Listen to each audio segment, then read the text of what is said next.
If you'd like, we can ask a few President, it's been reported that you recently spoke with Prime Minister Netanyahu, maybe as recently as yesterday. Can you clarify when the last time was you talked to him, and what advice, if any, you're giving him about a ceasefire, about ending this war? The last time I saw him was at Mar-a-Lago, and he came with his wife and a large group of people, and we had a very good relationship with him and with Israel. Again, this would never have happened. October 7th would have never happened, would have never, ever happened. And he asked for the meeting. We had the meeting. It was about 2 hours, 2.5 hours long.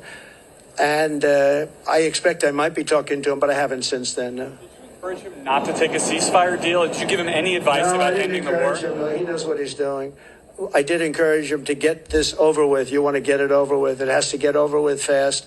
But have victory, get your victory, and get it over with. It has to stop. The killing has to stop. Yes, please. Mr. President. Thank you, President Trump.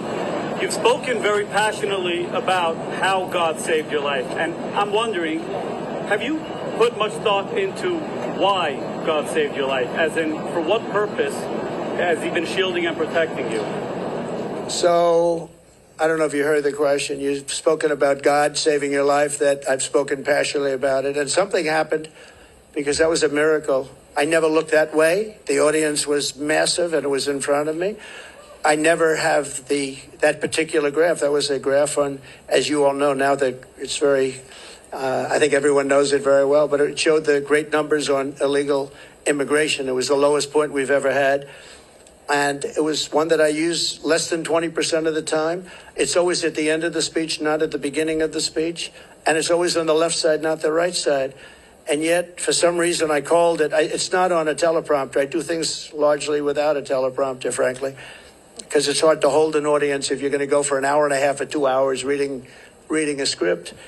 And I just talked about it, and I moved to my right, turned sharply to my right, ping. And if I didn't do that, I'm not here with you. So, yeah, God has something to do with it. It's a miracle, and God had something to do with it. And maybe it's we want to save the world. This world is going down. This world is going down. So it could be. But I believe that. I believe that my sons are very good shooters. They're like scratch golfers, better, relatively speaking, with shooters, great shooters. And Eric and Don both told me from 130 yards. I said, well, that's pretty far away, isn't it? They said, no, that's like a 1-foot putt with, weapons like the one being used. Plus, he was a good shooter. This guy was a good shooter. He went to the range and shot a lot, and he was supposed to be a pretty good shooter. They said a bad shooter would hit the target almost 100% of the time. So something happened. And I have to say the Secret Service sniper did an amazing job. He had 5 seconds to find the target and hit the target, and he hit the target within, think of this, 5 seconds. And he was much further away because he was over here, and this other person was over there. So you have to give credit. And I have to also say about the Secret Service, when I was hit, I knew it because when I touched, there was blood pouring all over my hand. I said, I guess I know what that is. And I was going down for protection. And they were screaming, get down, get down. There was bullets. And those Secret Service guys were, and person, Kate, they were on top of me in a matter of, I think, 3 seconds. It was time dead. And bullets were coming out. I would hear the bullet. I didn't realize you could hear it, but now I know very well. Those bullets were going right over my head. They were there and very brave. There was nobody that said, I'm not going to be going there. They just, they were there very quickly, and they were very brave. There were mistakes made, obviously. He shouldn't have been up there. The roof should have been taken care of, and there were mistakes made. There's no question about it. But there was a lot of bravery also. We have to remember that. Okay, thank you very much. Brian, thank you. I want to talk about credit card debt for just a second. You've got all these items. A record. It's a record. Credit 48% up. And many families going into debt just to pay for groceries. Yeah. What's your message to Americans right now that you can make America affordable again? Well, I would say my message to them. So he said, credit card debt is at the all-time high. It's never been like this. What's your message to America? How are we going to solve that? And what will they do? You know what I think they should do? They should, on November 5th or sooner, if it's early voting, which largely it is, which is ridiculous. We should have one-day voting, paper ballots. We should have voter ID, and we should have proof of citizenship, because people are voting and people are going on now without citizenship. But we should do it, and maybe we'll be able to get that done too. It's one of the things I want to do. But my message to them would be very simple: vote for Trump, and we're going to fix the problem. We're going to get it fixed. We're going to fix it. Follow-up question. Yes, Good. Kamala's been promising on day one, I'll do this. And for basically 4 years, she's promised this day one. Yeah. What will you do on day one to turn this country around? So she is saying when she gets in, she's in now. And especially with Biden, because, I mean, he's not in the best of shape. But you know what? She's in there now. She can do anything she wants. And she's still saying, if you elect me, I'll do this, I'll do... Why didn't she do it? Here's my one question. It's the easiest question. Because she complains about everything. Why didn't she do it? That's all I ask. On day one, we're going to drill, baby, drill, and we're going to close the border, and we're going to let people come in, but they're going to come in legally. They're going to come into our country legally. But on day one, we're going to do many things. You know, I can do a lot of things at one time. But the question is often is, what's the first thing you're going to do? I would say we have a tie. We're going to close the border. We're going to stop the millions of people coming in, and we're going to take all of the criminals that have come in, and we know every one of them. I know.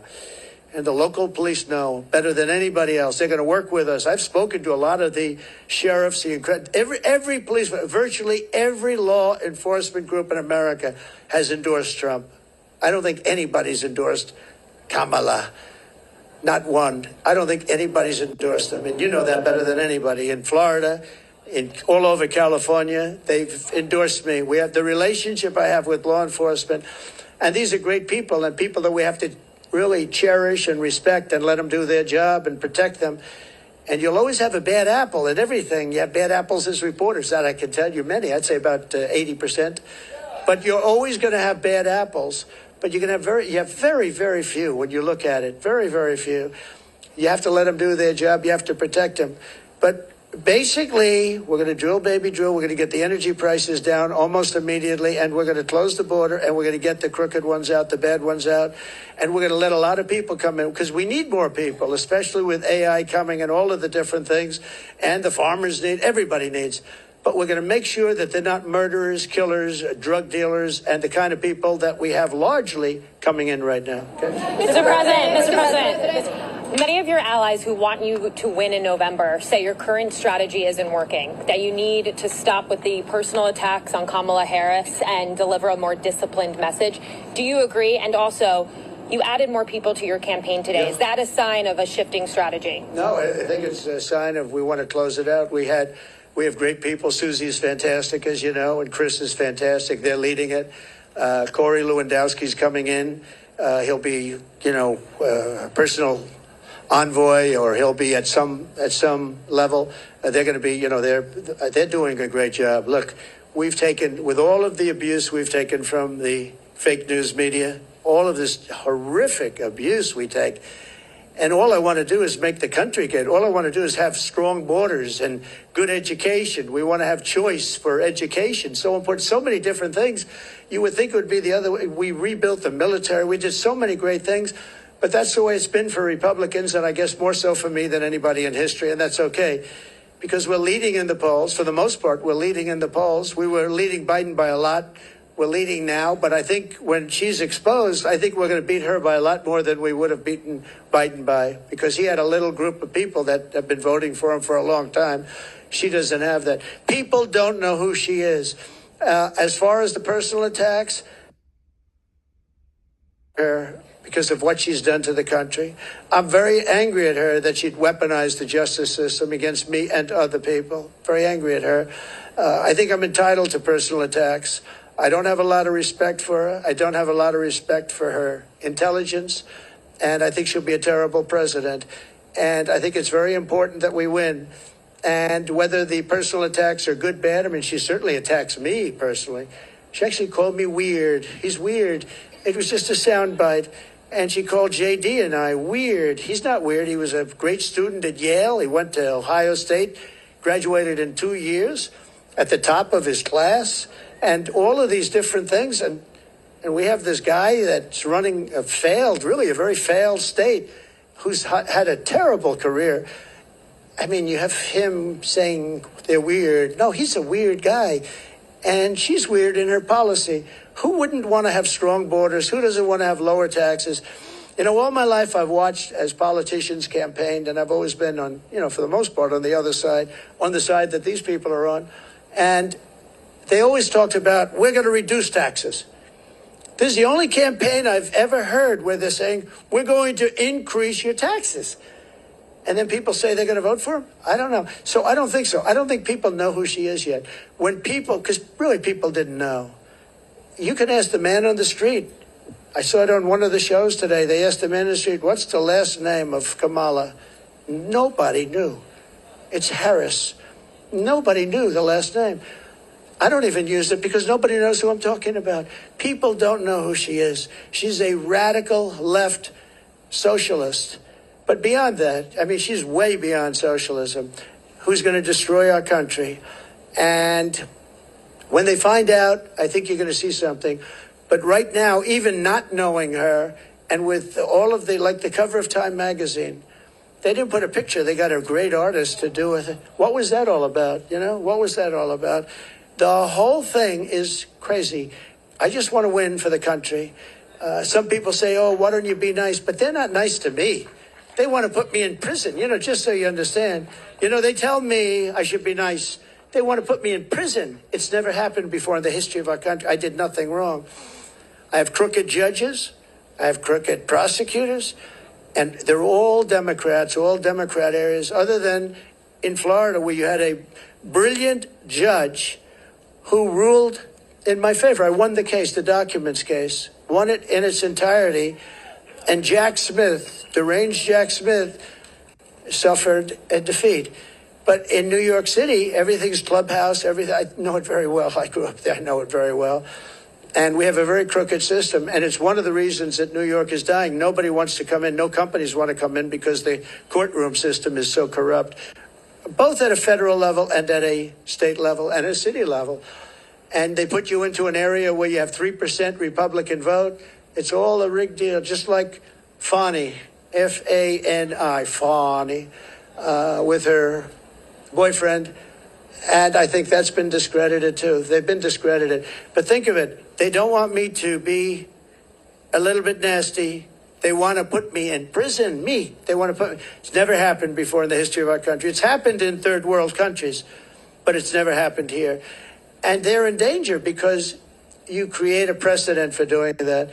And once that happens, that's a really bad thing. You know, in the years before, and I've said this a few times, not too much, but with Hillary, she was subpoenaed by Congress to give everything she's got, and she burned it, she acid washed it, bleach pit they call it. She totally scrubbed it, and then they broke everything with hammers, with fire, they burned it.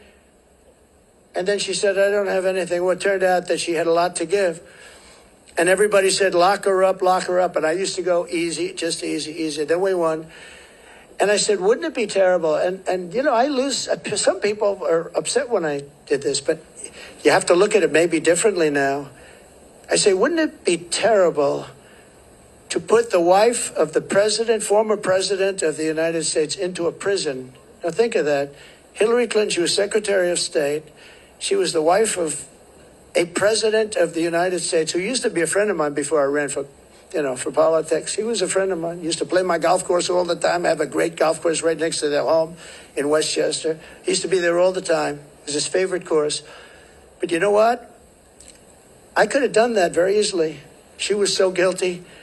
And I said to my people, wouldn't it be terrible to put, I don't know, wouldn't it be terrible to take, and we won the election, wouldn't it be terrible to take a former Secretary of State who was the wife of the President of the United States and put her into a prison?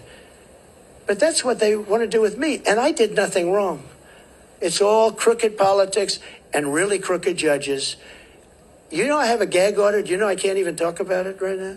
Do you know that I have a judge who has a gag order? He doesn't want me to talk. And the reason he doesn't want me to talk is because what I say is so devastating and so horrible for him. But think of it. I have a gag order. There's never been a politician in history. I mean, probably for any politician for a city council office. I'm the leading candidate to be president. I won virtually unanimously. I beat everybody. It was the quickest primary in history. There's never been one that was done so early. I had people that were very talented people, and I beat them by 45, 50, 60, 70, 80 points. There was never a close race. Nobody was even close. Good talent. They weren't close. And I'm running against the Democrats. So it's a two-party system, whether we like it or not. Republican, I'm the Republican, and I'm leading. But let's say I'm tied, but I'm leading. I believe I'm leading by a lot more than people think. And I believe we'll be leading by a lot more.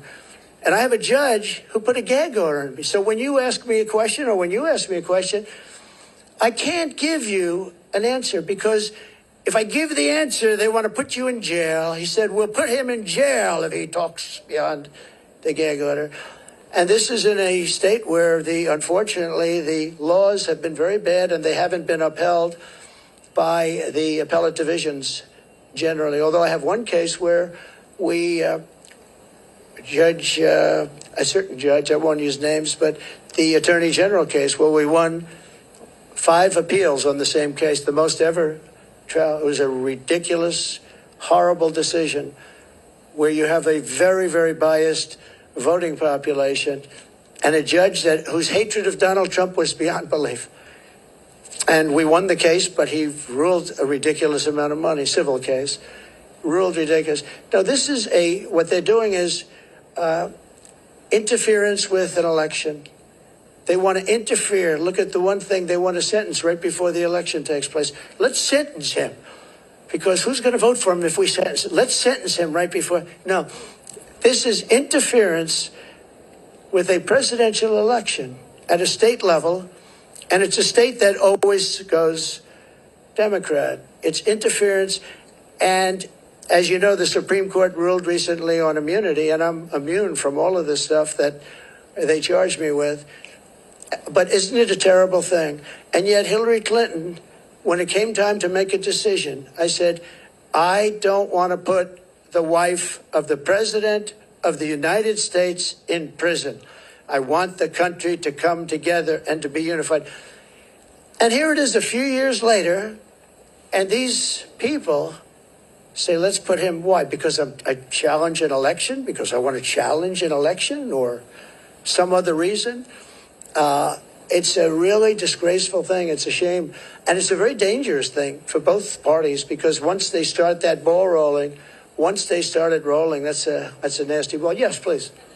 Please. 2 quick questions here. Nikki Haley told our Brett Baer that Republicans need to stop whining about Kamala Harris, focus on courting those independents, those suburban women, the moderates out there. What do you think of that strategy, and would you consider having Nikki Haley on the campaign trail with you? Sure. I think that we've done very well. I think that we're hitting a nerve. I think this is a different kind of a race. All we have to do is define our opponent as being a communist or a socialist or somebody that's going to destroy our country. I fought Nikki very hard. I beat her in her own state by legendary numbers. And I get along with her fine. I appreciate that she endorsed me and all of that. I think relatively to what they're doing and how radical they are and how in many ways how sick they are, I think I'm doing a very calm campaign. I mean, we're here. There's no shouting. Now, you'll say he ranted and raved, and not you, but some of you will say he ranted and raved. I didn't rant and rave. I'm a very calm person, believe it or not. If I wasn't, I probably wouldn't be around anymore, probably wouldn't be around. But no, I think I appreciate her advice.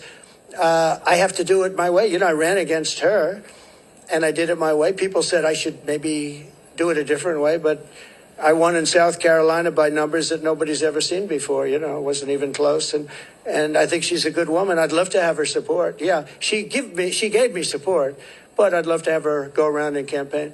Quick follow-up on the economy. You mentioned this in your remarks. Vice President Kamala Harris wants to put a ban on price gouging. Do you think that the federal government should be responsible for determining food prices? Well, not only responsible, they probably can't do it legally, and that will drive up prices. She wants no fracking. Now, she may go and change that. I think she's already changed it. But she wants to have no fracking. I want no fracking. But for her whole life, she said that. No fracking. Then about, I don't know when, a couple of months ago, all of a sudden when she started looking at polls, remember this, she all of a sudden says fracking.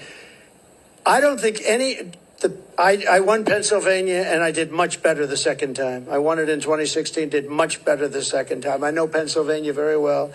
I don't think there's any way in hell that somebody that's intelligent living in Pennsylvania is going to vote for somebody that basically will eventually end fracking, end fossil fuel.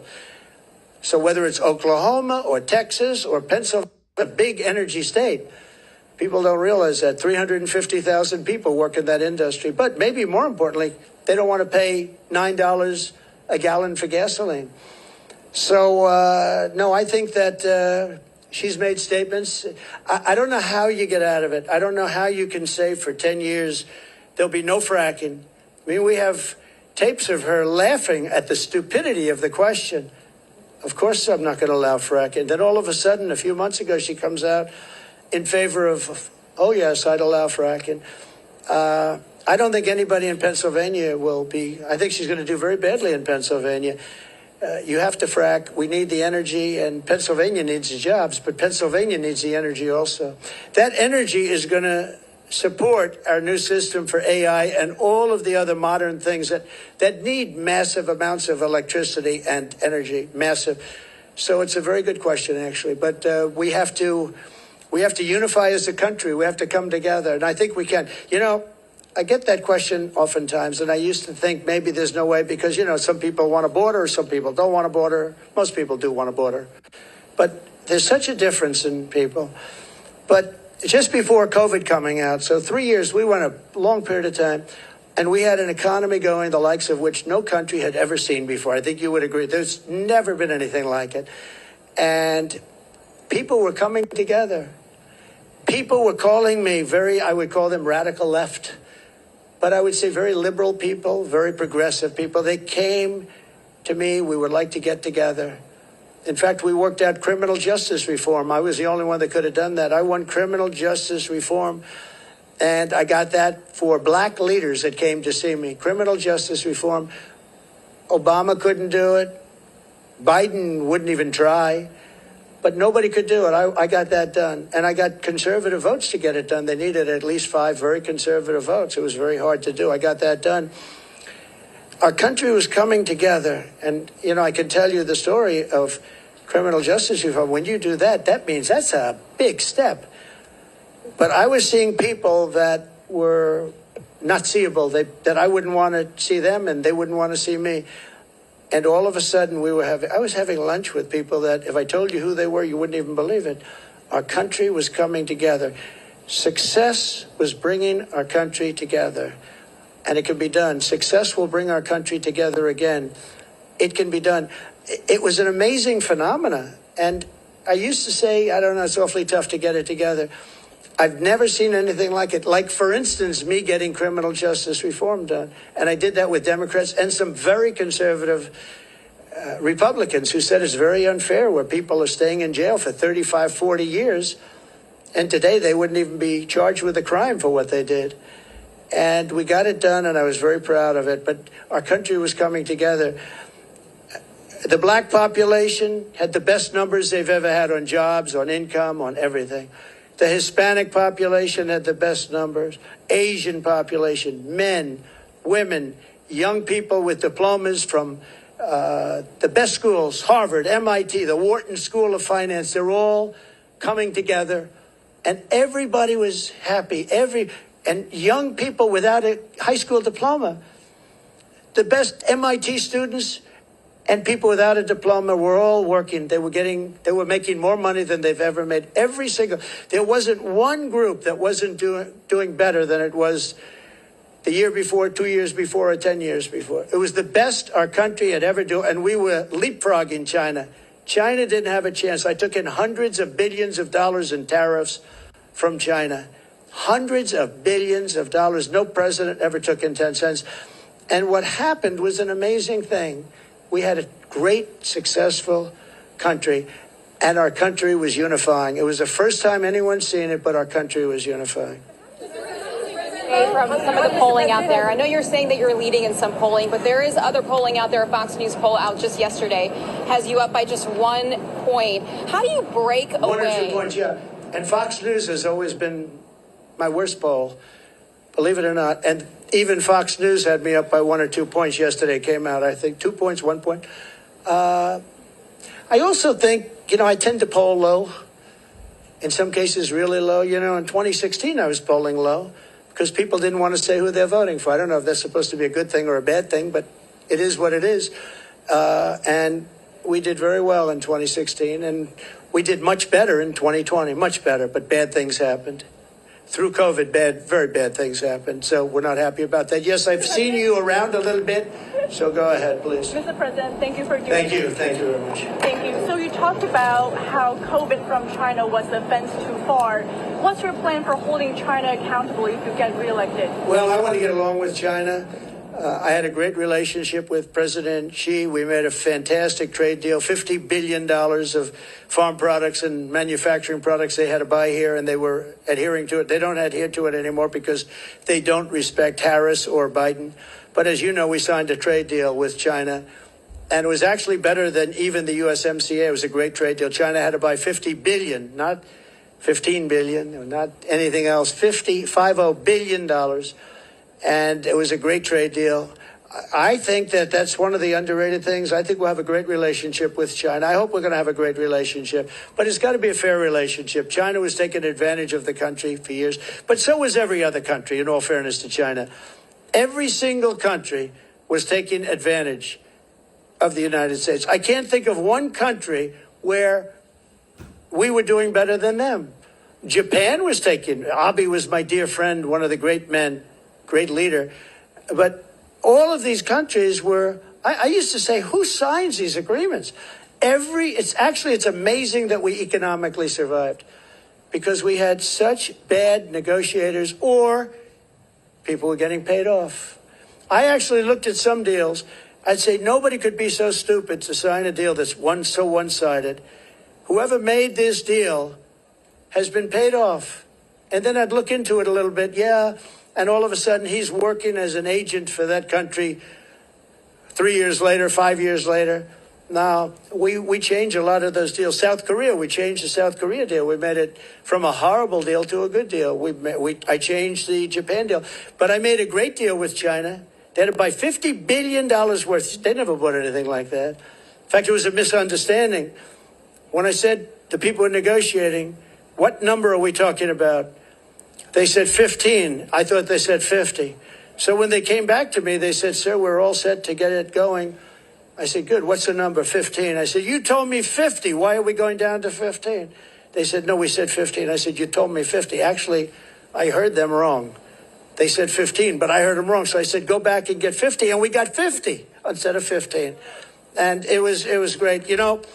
I really think that we can have a great relationship with China.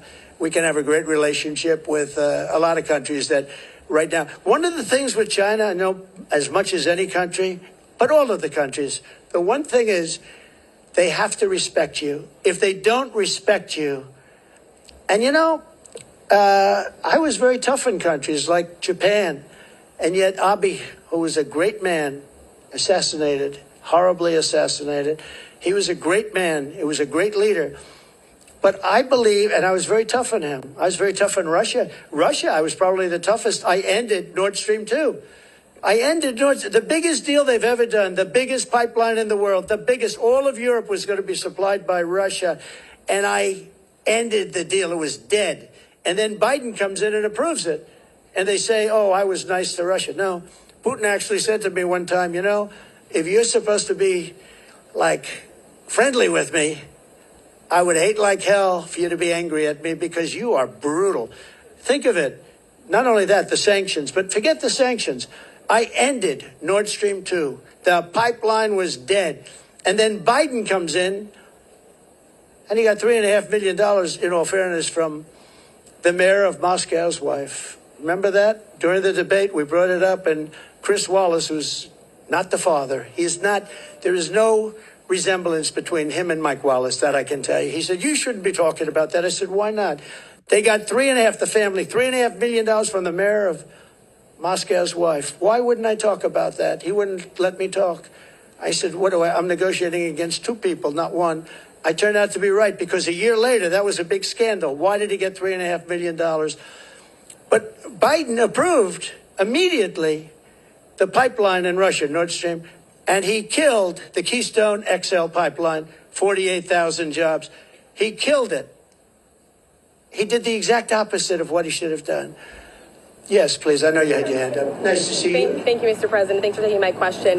You referenced your conversation with Elon Musk earlier this week. I want to ask you about that. You praise how he treats workers, saying they go on strike and you say, that's okay, you're all gone, so every one of you is gone. Are you really comfortable with companies threatening to fire workers who go on strike? Well, no, I want companies to get workers that are going to love them and work for a wage that lets the company make a profit so they can go and expand. In that case, they moved, as you know, they moved the company from California, Elon, from California to Texas because they were able to get things that California wouldn't give. And I did ask him one question. You're moving a very big company out of California that's been there for years into Texas. Did the governor ever call you and say, like, let's work it out because we don't want to lose you? And he said he never called. Governor Newsom, he never called. And you would have thought, if I were governor of California and if Elon or anybody else, they have oil companies leaving, I would be calling. But no, Elon wants to run an efficient company. And if he has to he got rid of a lot of people on X or former Twitter. A lot of people gone and it still works. It still works. So you got to run the company productively, and there are going to be a lot of jobs around. I want it so that a person doesn't get lucky and find a job. I want a person that can look for 10 jobs and all 10 companies want them, and you negotiate much more than you'd get by doing what you just suggested. So, he's a strong man. He's a strong guy. He's a brilliant guy. And he wants to get the best he can, and he wants to get the best workers. He pays a lot of money to a lot of his workers. It's, to a certain extent, supply and demand. But ultimately, that's what's going to lead to a great country. So... To follow up on that really quickly, because some people took at that as you saying that you would be comfortable with companies threatening to fire workers. Sean O'Brien, who spoke at the Republican National Convention, saying that firing workers who are wanting to organize or striking is economic terrorism. So just to be clear, that's something that you are well, not that's comfortable not. with? Yeah, they weren't organizing against Elon. He let them go because he was having a lot of problems in California. They were making it impossible for him. In California, what they were doing with the taxes and everything were making it impossible for him. And Sean O'Brien's a great guy from the Teamsters you're talking. Yeah, Sean is great. I think Sean would understand it better than anybody. Don't forget, the unions are really threatened by what's coming in, by these millions and millions of people coming in. Sean O'Brien understands that. The black population is absolutely threatened. The Hispanic population is absolutely threatened. Because these people are coming in, they're going to take their jobs. They're going to make it very, very hard. What's happened in our country is very dangerous, very bad thing. One more on the economy, sir, because Governor Tim Walz is out on the campaign trail today, and he's been saying that he believes that you want things to get worse so that you can campaign on it, that you're rooting for failure. What's your response to that? I wish I didn't have to do this. If our country were run by Democrats and it was run beautifully, where we were really being productive and everything else, I would have never done this.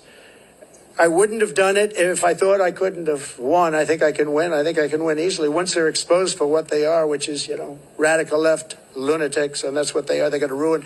She's going to ruin our country. Going to ruin our country. And I just hope the people of our country, and I believe they are because I see it already happening, but I hope they are able to think for themselves, because if they think for themselves, if they look at the destruction that's going to be caused by Kamala and this person from out of nowhere, he came out of nowhere, a state that I love that state, but a state that's doing so poorly, where he's the one that signed in tampons in boys' bathrooms. He signed a bill that boys' bathrooms, all boys' bathrooms in Minnesota will have tampons. And what's going on? What's wrong with us? What's wrong with us as a country? So no, I would, if we had somebody doing a phenomenal job, I would be extremely happy. What I want to do is I want to see, even the last few months, I hope the country does really well, even though it would make it probably a little bit harder to win. I hope the country does really well. It's country first. I want our country to do great. If they were great leaders, I would be the first to say they're doing a fantastic job. Thank you all very much. I appreciate it. Thank you. Thank you very much. Thank you. Thank you very much.